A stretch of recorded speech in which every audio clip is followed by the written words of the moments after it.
আজকে আমরা যেটা পড়বো সেটা হচ্ছে স্ট্রাকচার অফ অ্যাটম। অ্যাটম অর্থাৎ পরমাণু, অণুর যেটা পরম অংশ, সেই অংশটা নিয়ে আমরা আজকে আলোচনা করব। তার বিভিন্ন মডেল দেখব, মডেলগুলোতে কি ভুল হয়েছিল, তারপরে নতুন কি এসেছিল সেগুলো দেখব।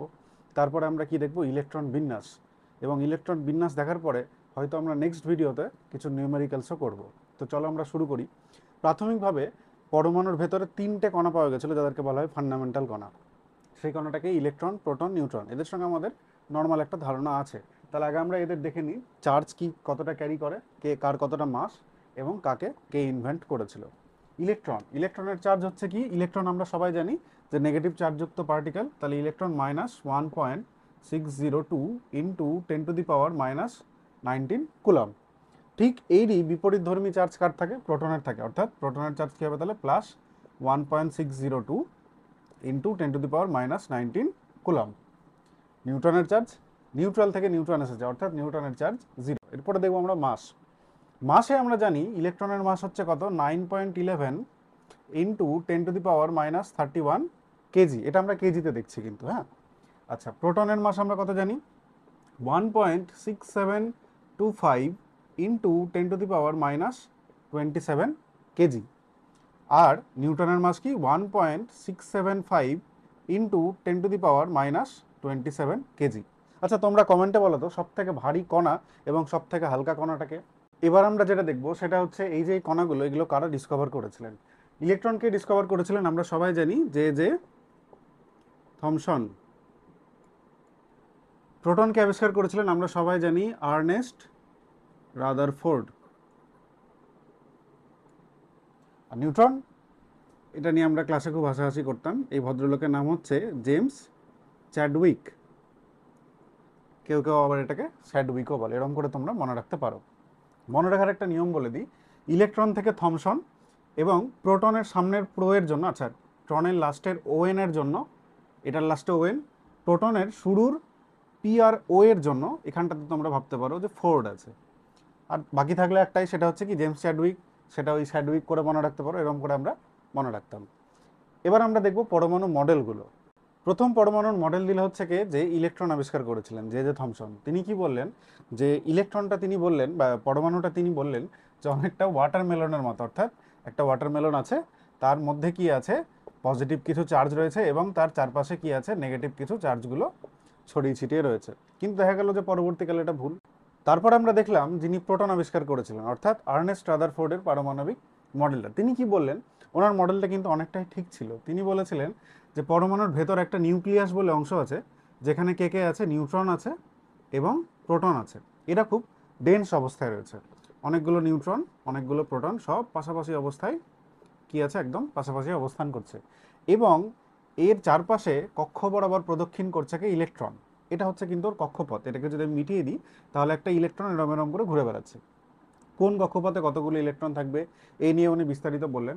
অর্থাৎ এটা অনেকটা কি হলো, আমাদের সোলার সিস্টেমের মতো, ভেতরে সূর্য আসে এবং চারপাশে কি হচ্ছে, গ্রহগুলো ঘুরে বেড়াচ্ছে। এখানেও আবার কিছু প্রবলেম দেখা গেল। কি প্রবলেম দেখা গেল, প্রথম প্রবলেম হলো যে এই যে ইলেকট্রনগুলো, এ যদি এরকম একটা পজিটিভ চার্জ পার্টিকেল এবং ইলেকট্রন হচ্ছে নেগেটিভ, ইলেকট্রন যদি নিউক্লিয়াসের চারপাশে এরকম করে ঘুরতে থাকে, তাহলে কি হবে, ইলেকট্রনটা ক্রমাগত কি করবে, শক্তি ক্ষয় হতে শুরু করবে। এবং দেখা যাবে যে এটা যদি নিউক্লিয়াস হয় এবং একটা ইলেকট্রন যদি এরকম করে ঘুরতে থাকে, ধীরে ধীরে ধীরে ধীরে শক্তি ক্ষয় করতে করতে স্পাইরাল হয়ে একদম কি হবে, নিউক্লিয়াসে গিয়ে পড়ে যাবে। অর্থাৎ আমরা অ্যাটমের কি পাচ্ছি না, আমরা অ্যাটমের স্টেবিলিটি পাচ্ছি না রাদারফোর্ডের মডেল। রাদারফোর্ডের পরমাণুর মডেলের পরে আমরা কি পেলাম, প্লাঙ্কস কোয়ান্টাম থিওরি। বিজ্ঞানী প্লাঙ্ক কি বললেন, যে যখন কোনো কণা এরকম করে ঘুরে বেড়ায় তখন কি হয়, কন্টিনিউয়াস হারে শক্তির বিকিরণ বা শোষণ হয় না, যেটা আমরা দেখেছিলাম রাদারফোর্ডের মডেলে। এটা অ্যাকচুয়ালি ম্যাক্সওয়েল বলেছিলেন রাদারফোর্ডের পরে, যে নিউক্লিয়াসের চারপাশে যদি ইলেকট্রন এরকম করে ঘুরতে থাকে তাহলে সেটা কন্টিনিউয়াস এনার্জি ডিকে করতে করতে করতে করতে পড়ে যাবে। কিন্তু প্লাঙ্ক কি বললেন, প্লাঙ্ক বললেন যে না, এরকম হয় না। এটাকে বলা হচ্ছে প্লাঙ্কস কোয়ান্টাম থিওরি। প্লাঙ্ক বললেন যে যখন এই ইলেকট্রনগুলো ঘুরছে তখন তারা কি করছে, একটা নির্দিষ্ট হারে শক্তি বিকিরণ বা শক্তি শোষণ করছে। তো প্লাঙ্ক কি বললেন, যে যে এনার্জিটা রিলিজ হচ্ছে সেটা কি তার কম্পনের উপরে নির্ভর করবে, তার সঙ্গে সমানুপাতিক। এবং আমরা মাঝখানে একটা কনস্ট্যান্ট দিলাম, সেটা হচ্ছে কি এইচ। এটাকে বলা হচ্ছে প্লাঙ্কস কনস্ট্যান্ট। এর মান কত, 6.626 into 10⁻⁻27 erg into second equals to H mu. যে পরিমাণ এনার্জি রিলিজ হচ্ছে এবং সেখানটাতে আমরা কনস্ট্যান্ট কিনলাম প্লাঙ্কস কনস্ট্যান্ট, আর হচ্ছে কি সেই কণাটার ফ্রিকোয়েন্সির উপরে নির্ভর করছে। অর্থাৎ যে পরিমাণ শক্তি রিলিজ হবে সেটা সবসময় কি হবে, এইচ মিউ এর একটা কি হবে, গুণিতক হবে। কখনোই এরকম হবে না যে 0.5 এইচ মিউ হলো, এটা সম্ভব নয়। হয় 1 এইচ মিউ হবে, বা 2 এইচ মিউ হবে, বা 3 এইচ মিউ হবে। ঠিক, এরপরে এই প্লাঙ্কস কোয়ান্টাম থিওরির পরে এইটাকে কাজে লাগিয়ে বোর ওনার একটা কি করলেন, অ্যাটমিক স্ট্রাকচার দিলেন, যেটা মোটামুটি সার্বসাকুল্যে গৃহীত হয়েছিল। বোর বললেন যে ইলেকট্রনগুলো যখন নিউক্লিয়াসকে প্রদক্ষিণ করছে নির্দিষ্ট কক্ষপথে, তখন কোনো শক্তি বিকিরণ বা শোষণ করছে না। যখন এই ইলেকট্রনগুলো কক্ষপথ জাম্প করছে তখনই শক্তি বিকিরণ বা শোষণ করছে একটা কক্ষপথ থেকে আরেকটা কক্ষপথে গেলে। তাহলে এটা একটা স্টেবিলিটি দিল ইলেকট্রনকে বা অ্যাটমিক মডেলকে। আচ্ছা, কিন্তু বোরের এই যে থিওরি, এটা শুধুমাত্র যে নিউক্লিয়াসের চারপাশে একটাই ইলেকট্রন প্রদক্ষিণ করছে তার উপর প্রযোজ্য ছিল। অর্থাৎ আমরা হাইড্রোজেনের কথা বলতে পারি। হাইড্রোজেন যেটা কি, যেটা প্রকৃতিতে সব থেকে বেশি পাওয়া যায়, যার একটাই কি আছে, ইলেকট্রন আছে, একটাই প্রোটন আছে এবং একটাই নিউট্রন রয়েছে। হাইড্রোজেনের পরে হিলিয়ামে চলে গেলেই কিন্তু বোরের এই যে এই থিওরি, এটা কাজে লাগবে না। হিলিয়ামে আমরা জানি দুটো প্রোটন এবং দুটো ইলেকট্রন রয়েছে। তাহলে আমরা যদি হিলিয়াম পজিটিভ নিয়ে নিই, হিলিয়াম 1 পজিটিভ যদি নিয়ে নিই, অর্থাৎ একটা ইলেকট্রনকে যদি বার করে দিই, সেটা আবার কি হবে, হাইড্রোজেনের মতো হবে, তার বাইরে একটা ইলেকট্রন ঘুরে বেড়াবে। তাহলে তার ক্ষেত্রেও আবার বোরের মডেলটা কি হবে, প্রযোজ্য হবে। আর বোরের মডেলের কি লিমিটেশন ছিল, বোরের মডেলের লিমিটেশনের মধ্যে আরেকটা ছিল যে বোর যে মডেলটা দিয়েছিলেন সেটা 2D মডেল। পরবর্তীকালে আমরা জানতে পারি যে ইলেকট্রনগুলো বেসিক্যালি 3D শেপে ঘোরাফেরা করে। তাহলে এটা একটা লিমিটেশন। আর কি লিমিটেশন ছিল বোরের মডেলে, বোরের মডেলে আমরা দেখছিলাম যে অনেক সূক্ষ্ম সূক্ষ্ম কি পাচ্ছি আমরা, রেখা বর্ণালী পাচ্ছি, যেটা ইলেকট্রন যখন শক্তি বিকিরণ করছে সেটা থেকে পাওয়া যায়। তো সেই সূক্ষ্ম সূক্ষ্ম রেখা বর্ণালীগুলো বোরের এই মডেলের মাধ্যমে কি করা যাচ্ছিল না, প্রকাশ করা যাচ্ছিল না। কিন্তু বোরের মডেল থেকে আমরা যে ধারণাটা পেলাম সেটা হচ্ছে কিসের ধারণা পেলাম, আমরা ধারণা পেলাম যে নিউক্লিয়াস এবং নিউক্লিয়াসের চারপাশে বিভিন্ন কক্ষপথে, এটা ধরে নিচ্ছি নিউক্লিয়াস এটা ডেন্স, বিভিন্ন কক্ষপথে ইলেকট্রনগুলো ঘুরে বেড়াচ্ছে। অর্থাৎ এটাকে কি বলা হচ্ছে, কক্ষপথে এক একটা কি, এগুলো এক একটা অরবিট। এই অরবিটগুলোর নাম দেওয়া হয়েছিল কে, এল, এম, এন, এরকম করে পরপর সব অরবিটগুলো বলা হয়েছিল। এবার বোরের মডেলের পরে কি হলো সেটা আমরা দেখি। আচ্ছা, বোরের যে পারমাণবিক মডেল, সেটাতে দেখা গেল যে সবই ঠিকঠাক রয়েছে, কিন্তু সেটা প্রথমত 2D, এবং সেটা কি করছে, একটাই যার ইলেকট্রন আছে সেই রকম কণাকে সে কি করছে, প্রকাশ করতে পারছে। এরপরে যেটা আসলো, বোরের এই পারমাণবিক মডেলকে বিজ্ঞানী সোমারফিল্ড তিনি কি করলেন, তিনি এটাকে মডিফাই করলেন, এবং এটাই এখন আমরা পড়াশোনা করছি এটা নিয়ে। তো বোরের পারমাণবিক মডেলে আমরা দেখেছিলাম যে একটা নিউক্লিয়াস এবং নিউক্লিয়াসের চারপাশে কি আছে, ইলেকট্রনগুলো নির্দিষ্ট কক্ষপথে ঘুরে বেড়াচ্ছে, সেটা কি 2D। এই 2D কক্ষপথের মাধ্যমে রেখা বর্ণালী তো প্রকাশ করা সম্ভব হলো, রেখা বর্ণালীকে এক্সপ্লেন করা সম্ভব হলো যে একটা ইলেকট্রন এখান থেকে জাম্প করলে তাহলে কি হচ্ছে, একটা নির্দিষ্ট আলো বেরোচ্ছে, এবং সেটা আমরা বলতে পারছি যে ঠিক আছে। কিন্তু সেটাকে যখন আরও ভালো করে অণুবীক্ষণিক যন্ত্রের মাধ্যমে দেখা গেল যে সেখানে আরও ছোট ছোট অনেকগুলো ডিসক্রিট রেখা রয়েছে, যেটা এই বোরের মডেল কি করছিল, বোরের মডেল যেটাকে এক্সপ্লেন করতে পারছিল না। তো সোমারফিল্ড কি বললেন, সোমারফিল্ড বললেন যে এই যে কক্ষ, তিনি উপকক্ষের ধারণা নিয়ে আসলেন এবং বললেন যে এই কক্ষটা তো 2D, এর মধ্যে 3D-তে ইলেকট্রনগুলো কি করছে, ইলেকট্রন মেঘ তৈরি করে রেখেছে, অর্থাৎ সেখানটাতে ভাইব্রেট করছে। সোমারফিল্ডের তথ্যটা বেসিক্যালি ইলেকট্রনের পার্টিকেল এবং ওয়েভ এই দুটো নেচারকেই প্রকাশ করে। সোমারফিল্ড 4টে কোয়ান্টাম সংখ্যার কথা বলেছিলেন। প্রথমটা কি, প্রথমটা হচ্ছে কি principal quantum number.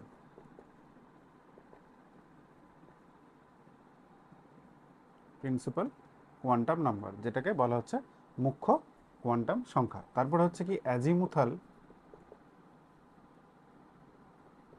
Quantum number, যেটাকে বলা হচ্ছে কি গৌণ কোয়ান্টাম সংখ্যা। তারপরে কি বললেন, তারপরে বললেন তিনি ম্যাগনেটিক কোয়ান্টাম নাম্বার, এবং লাস্টে কি বললেন, spin quantum number.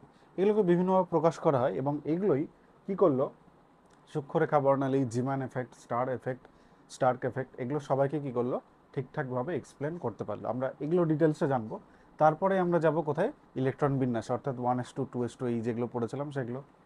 Principal quantum number actually সমরফিল্ড বোরের কাছ থেকে ধার নিয়েছিলেন।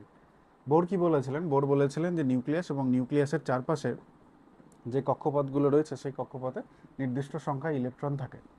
তো এই যে মুখ্য কোয়ান্টাম সংখ্যা, এই কোন কক্ষপথে কতগুলো ইলেকট্রন থাকবে তার একটা সূত্র রয়েছে।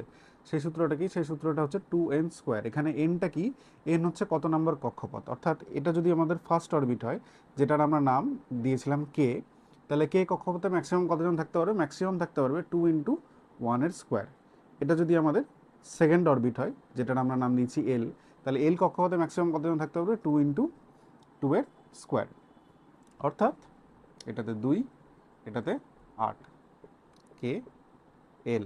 এরপর একইভাবে আমরা যদি এম দেখি তাহলে কত হবে, এম হবে 2 × 3 অর্থাৎ 18। এন যদি দেখি তাহলে কত হবে, 2 × 4 অর্থাৎ 32। এরও কিছু লিমিটেশনস রয়েছে, সেগুলো আমরা পরে আলোচনা করব। আপাতত আমরা কোয়ান্টাম নাম্বারগুলো সম্বন্ধে জেনে নিই। এটা হলো প্রিন্সিপাল কোয়ান্টাম নাম্বার, এবং এখানে বলা হয়েছিল যে পরমাণু সবার প্রথমে যে লোয়েস্ট এনার্জির সেল রয়েছে, অর্থাৎ এই যে এই ফার্স্ট অরবিট, এটা সব থেকে কি এনার্জি এর কম, তাহলে ইলেকট্রনগুলো প্রথমে এটা ভর্তি করবে, 2টো ইলেকট্রন এখানে ভর্তি হয়ে গেল, তারপরে পরের কক্ষপথ যাবে, পরের কক্ষপথে ম্যাক্সিমাম 8 জন থাকতে পারে, তারপরে 18 জন, তারপরে 32 জন। এরকম হবে না যে এখানে একজন রয়েছে আর পরের কক্ষপথে 2 জন রয়েছে, আগে এখানে 2 জন ভর্তি হবে, তারপরে তৃতীয় নাম্বার জন এখানটাতে আসবে। এটা ছিল কি আমাদের প্রিন্সিপাল কোয়ান্টাম নাম্বার। এরপর আমরা দেখব হচ্ছে কি অ্যাজিমুথাল বা গৌণ কোয়ান্টাম নাম্বার। এরপর আমরা দেখব হচ্ছে অ্যাজিমুথাল বা গৌণ কোয়ান্টাম নাম্বার। এটা কেন আসলো পিকচারে, অলরেডি তো আমরা স্টেবিলিটি অর্জন করে নিয়েছিলাম, তারপরে এটাও দেখে নিয়েছিলাম যে ডিসক্রিটভাবে কি হচ্ছে, এনার্জি রিলিজ হচ্ছে, অর্থাৎ যে ওই রেখা বর্ণালীগুলো সেগুলো আমরা এক্সপ্লেন করতে পেরেছিলাম। কিন্তু যখন ওই রেখা বর্ণালীগুলোকে উচ্চ ক্ষমতা সম্পন্ন আণুবীক্ষণিক যন্ত্রতে দেখা হলো, তখন দেখা গেলো যে তার মধ্যেও ছোট ছোট অনেকগুলো রেখা রয়েছে। অর্থাৎ এরকম একটা মোটা রেখাকে যখন আমরা ভেঙে দেখলাম, তখন দেখলাম এরকম অনেকগুলো পাতলা পাতলা রেখা নিয়ে সেটা তৈরি হয়েছে। সেই রেখা বর্ণালীগুলোকে এই অ্যাজিমুথাল কোয়ান্টাম নাম্বার কি করলো, এক্সপ্লেন করতে সম্ভব হলো। তাহলে এটা আমরা দেখি এই জিনিসটা কি। এটা হচ্ছে কি, ওই যে আমরা দেখলাম না যে ইলেকট্রনগুলো বৃত্তাকার কক্ষপথে ঘুরছে, মুখ্য কোয়ান্টাম নাম্বার বলছে তার মধ্যেও কিছু উপবৃত্তাকার কক্ষপথ রয়েছে, এবং তাদের নির্দিষ্ট নাম রয়েছে। তাদের নামগুলো কি করে হয়, তাদের নামগুলো হচ্ছে, যেমন আমরা পরপর কম্প্যারিজন করে পড়বো। হ্যাঁ, আমরা যখন মুখ্য কোয়ান্টাম নম্বর অর্থাৎ প্রিন্সিপাল কোয়ান্টাম নাম্বারে আমরা কি কি নাম দেখলাম, কে, এল, এম এবং এন, তারপরে আরও রয়েছে। এগুলো হচ্ছে কি পরপর ক্রমান্বয়ে সব কক্ষপথগুলোর নাম। অ্যাজিমুথালে আমরা কি পেলাম, এস, পি, ডি, এফ, জি, এগুলো ছোট হাতের, এগুলো বড় হাতের, এটা হচ্ছে ডিফারেন্স। এবার আমরা দেখব হচ্ছে কোন কক্ষে কতগুলো উপকক্ষ থাকবে। যেমন আমরা এখানে দেখেছিলাম যে কোন কক্ষে কতগুলো ইলেকট্রন থাকতে পারে, এবার আমরা দেখব যে কক্ষের মধ্যে উপকক্ষে কিভাবে ইলেকট্রনগুলো রয়েছে, বা কক্ষের মধ্যে কিভাবে উপকক্ষগুলো রয়েছে, ইলেকট্রনগুলো কিভাবে রয়েছে সেটা আমরা পরে দেখব। আর এই অ্যাজিমুথাল কোয়ান্টাম নাম্বার দিয়ে একটা কক্ষের আকৃতি কীরকম হবে, উপবৃত্তাকার হবে না বৃত্তাকার হবে না অনেকটা উপবৃত্তাকার হবে, সেটাও বোঝা যায়। তাহলে আগে আমরা দেখি যে কোন কক্ষে কতগুলো উপকক্ষ থাকতে পারে। এটার ফর্মুলা হচ্ছে, আমরা যদি প্রিন্সিপাল কোয়ান্টাম নাম্বারকে ইন জেনারেল এন দিয়ে প্রকাশ করি, কে এল এম এন এরকম তো প্রকাশ করি না প্রত্যেকের নাম, ইন জেনারেল ছোট হাতের যদি আমরা এন দিয়ে প্রকাশ করি, এবং অ্যাজিমুথাল কোয়ান্টাম নাম্বারকে যদি আমরা ছোট হাতের এল দিয়ে প্রকাশ করি, তাহলে এই এল এর মান হয় 0 থেকে n-1, 0 to n-1। অর্থাৎ যদি আমরা দেখি বা এক্সাম্পল দেখি তাহলে সুবিধা হবে। ধরে নাও কে কক্ষ, কে কক্ষের এন এর মানটা কত, কে কক্ষের এন এর মান হচ্ছে 1, এটা 1 নম্বর কক্ষপথ, এটা 2 নম্বর কক্ষপথ, এটা 3 নম্বর কক্ষপথ, এটা 4 নম্বর কক্ষপথ। তাহলে কে তে আমরা উপকক্ষ কতগুলো পাবো, একটা পাবো 0, আর একটা কত পাবো 1-1 অর্থাৎ 0। অর্থাৎ কে কক্ষপথের একটাই উপকক্ষ রয়েছে, এর কিন্তু উপকক্ষ নেই। আর এল এর ক্ষেত্রে আমরা দেখি, এল এর কী কী পাবো, আমরা পাবো 0 পাবো।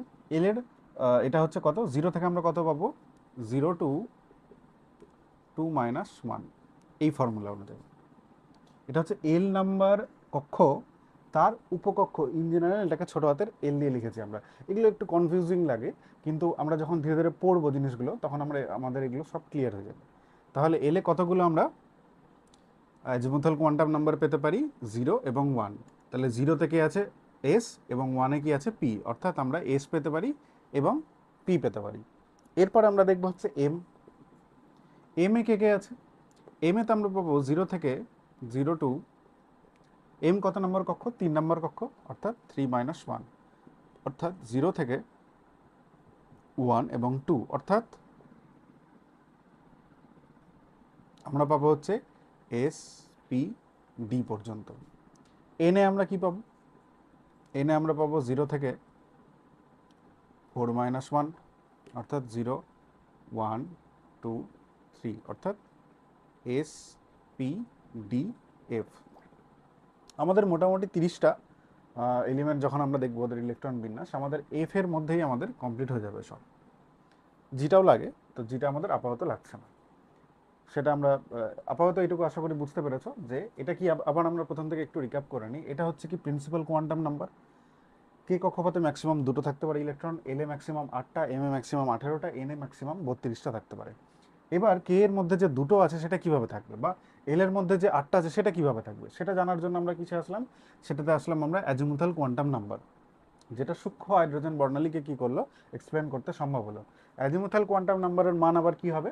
0 থেকে n-1 পর্যন্ত, অর্থাৎ প্রথম কক্ষপথের উপকক্ষ একটাই হবে, দ্বিতীয় কক্ষপথের উপকক্ষ 2টো হবে, 0 এবং 1, তৃতীয় কক্ষপথের উপকক্ষ 3টে হতে পারে, এবং চতুর্থ কক্ষপথের উপকক্ষ 4টে হতে পারে। আচ্ছা, একটা ছোট্ট জিনিস যেটা আমি ভুলে গেছিলাম বলতে, যেমন আমরা মুখ্য কোয়ান্টাম নাম্বারে দেখেছিলাম কে তে ম্যাক্সিমাম 2টো, এল এ ম্যাক্সিমাম 8টা, এম এ ম্যাক্সিমাম কটা? 18টা, এন এ ম্যাক্সিমাম 32টা। এর কিছু ইয়ে রয়েছে, সেগুলো আমরা পরে আলোচনা করব।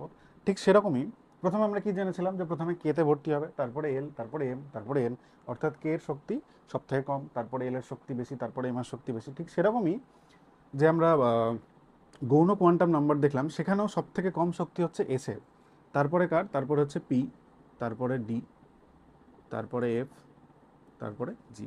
অর্থাৎ প্রথম কক্ষের প্রথম যে ইলেকট্রনটা সেটা এসে ঢুকবে, তারপরের কক্ষের যখন আমরা 2তে চলে যাব, কারণ প্রথমে 1-এর জন্য শুধু এসই পাবো, 2তে এসও পাওয়া যায়, পিও পাওয়া যায়। তাহলে 2 এর এসের মধ্যে 2 এর প্রথমে পিতে ঢুকবে না, 2 এর প্রথমে এসে ঢুকবে, তারপরে পিতে ঢুকবে, এরকম করে পরপর পরপর ভর্তি হয়। এগুলো নিয়ে আমরা পরে যখন একদম ইলেকট্রন বিন্যাস আলোচনা করব তখন একদম ক্লিয়ার হয়ে যাবে, ছবির মতো ভাসবে এই জিনিসগুলো। তাহলে আমরা প্রথম থেকে আরেকবার রিক্যাপ করে নিই। প্রথমে যে কি পেলাম? মুখ্য কোয়ান্টাম নাম্বার, যেটা কি করলো? যেটা হাইড্রোজেন বর্ণালীকে বিশ্লেষণ করলো। তারপর আমরা কি দেখলাম? অ্যাজিমুথাল বা সাবসিডিয়ারি কোয়ান্টাম নাম্বার, সেটা কি করলো? সেটা হাইড্রোজেন বর্ণালীর সূক্ষ্ম যে বর্ণালী হচ্ছে সেটাকে এক্সপ্লেন করতে সক্ষম হলো। এবার দেখা গেল যে এই পুরো ঘটনাটা যদি আমরা ম্যাগনেটিক ফিল্ডের মধ্যে রেখে করি, তাহলে দেখা যাচ্ছে যে এই বর্ণালীগুলো আরও সূক্ষ্ম সূক্ষ্ম ভাগে বিভক্ত হয়ে যাচ্ছে, এবং ম্যাগনেটিক ফিল্ডটা সরিয়ে দিলেই আবার সেই বর্ণালীগুলো কিন্তু আগের মতো হয়ে যাচ্ছে। তাহলে ম্যাগনেটিক ফিল্ডের জন্যই আমরা থার্ড যে কোয়ান্টাম নাম্বার সেটাকে আমরা কি নাম দিলাম? Magnetic quantum number. অর্থাৎ হাইড্রোজেন বর্ণালী, তারপরে একটু সূক্ষ্ম, তারপরে তার থেকেও আরও সূক্ষ্ম, যেটা কি হবে? ম্যাগনেটিক ফিল্ডে থাকলেই সম্ভব। সেইটাকে আমরা এক্সপ্লেন কি দিয়ে করব? ম্যাগনেটিক কোয়ান্টাম নাম্বার দিয়ে। তো এই ম্যাগনেটিক কোয়ান্টাম নাম্বার বেসিক্যালি 3Dতে হয়, সেগুলো আমরা আলোচনা করছি একটু পরে। তো ম্যাগনেটিক কোয়ান্টাম নাম্বার ম্যাক্সিমাম কত থেকে কত হতে পারে? যেমন আমরা প্রিন্সিপাল কোয়ান্টাম নাম্বার কে এর ক্ষেত্রে আমরা দেখেছিলাম অ্যাজিমুথাল বা সাবসিডিয়ারি কোয়ান্টাম নাম্বার কে অনুযায়ী আমরা দেখেছিলাম কতগুলো হচ্ছে, এল অনুযায়ী দেখেছিলাম। ঠিক সেরকমই ম্যাগনেটিক কোয়ান্টাম নাম্বার আমরা দেখব, কিন্তু প্রিন্সিপাল অনুযায়ী নয়, আমরা দেখব হচ্ছে কি গৌণ কোয়ান্টাম নাম্বার অনুযায়ী, অ্যাজিমুথাল কোয়ান্টাম নাম্বার অনুযায়ী। তো বলছে magnetic quantum number plus L থেকে শুরু হয়ে 0 এবং তারপরে মাইনাস এলে গিয়ে শেষ হয়। অর্থাৎ এস, পি, ডি এবং এফ, এই তিনজনের যদি আমরা দেখি, এস এর এল কত? এস কত number? Secondary quantum number. S হচ্ছে 0 নাম্বার, পি হচ্ছে 1 নাম্বার, ডি হচ্ছে 3 নাম্বার এবং এফ হচ্ছে 4 নাম্বার। তাহলে এস এর ক্ষেত্রে আমরা কত পাবো? +0 -0 কিছুই তো হবে না, এটা আমরা একটাই পাবো, যেটাকে আমরা 0 বলবো। পি এর ক্ষেত্রে আমরা কি পাবো? পি এর ক্ষেত্রে পি যেহেতু 1 নাম্বার, তাহলে পি এর ক্ষেত্রে +1 পাবো, 0 পাবো এবং -1 পাবো। ডি এর ক্ষেত্রে আমরা কি পাবো? ডি এর ক্ষেত্রে আমরা, সরি, এটা 2 নাম্বার, এটা 3 নাম্বার। তাহলে ডি এর ক্ষেত্রে আমরা কি পাবো? +2, +1, -0, -1, -2, প্লাস এল থেকে শুরু করে -L পর্যন্ত। এফ এর ক্ষেত্রে আমরা কি পাবো?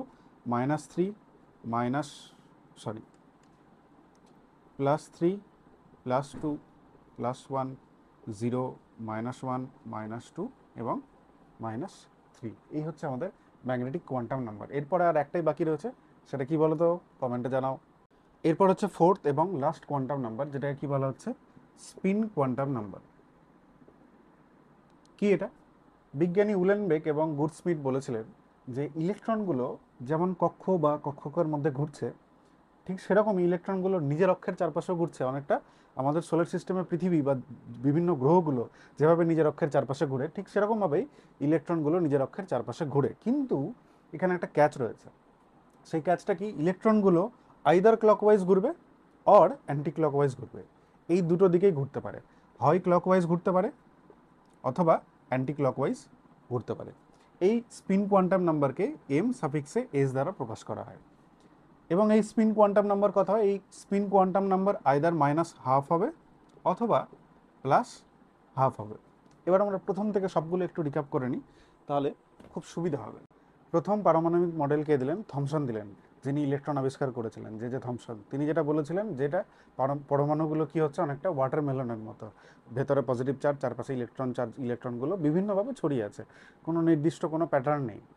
এটা কি হলো? এটা সম্পূর্ণই ভুল। এরপরে কি আসলো? এরপরে আসলো রাদারফোর্ড।